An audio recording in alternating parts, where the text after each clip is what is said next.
Over the last 2 decades or so, magic systems and media have been categorized into two broad types, hard and soft.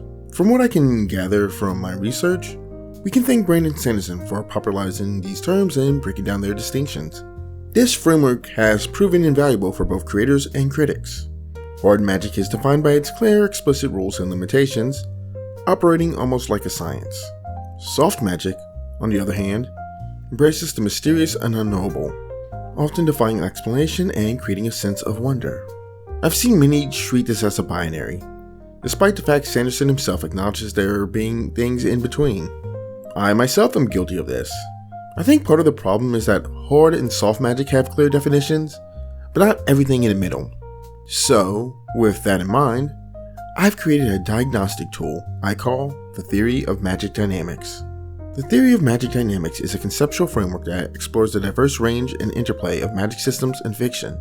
Instead of only defining the binary of hard and soft magic, this theory attempts to color in the range along the continuum of hard and soft, with an eye towards how it impacts the narrative and world building. At one end of the spectrum, we have hard magic, perfectly exemplified by Brandon Sanderson's work. His magic systems are structured and rule-based, which is key to understanding the appeal of his stories. The underlying logic and structure for everything is meticulously crafted and understood, which allows for strategic and knowledgeable use of the magic by the characters.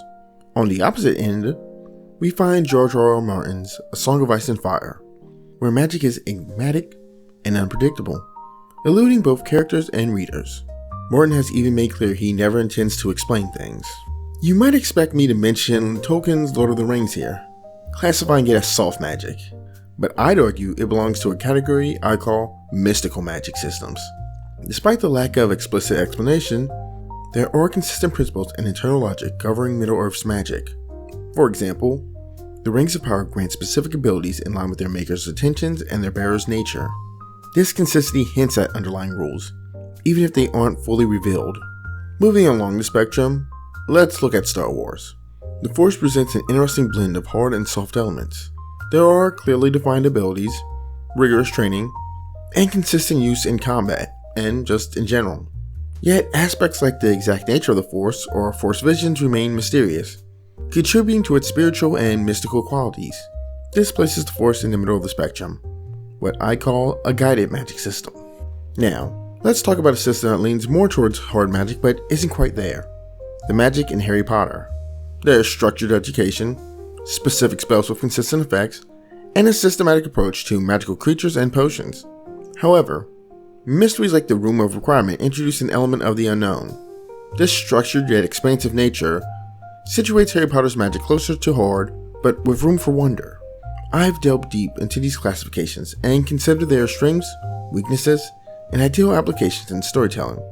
In the upcoming video series, I'll dive into each category with detailed examples and analysis. I'm eager to hear what you think. Does this new framework resonate with you? Are there any magic systems you'd like to see analyzed within this theory? Or do you think I'm missing something entirely? Share your thoughts in the comments, and let's explore the dynamics of magic together.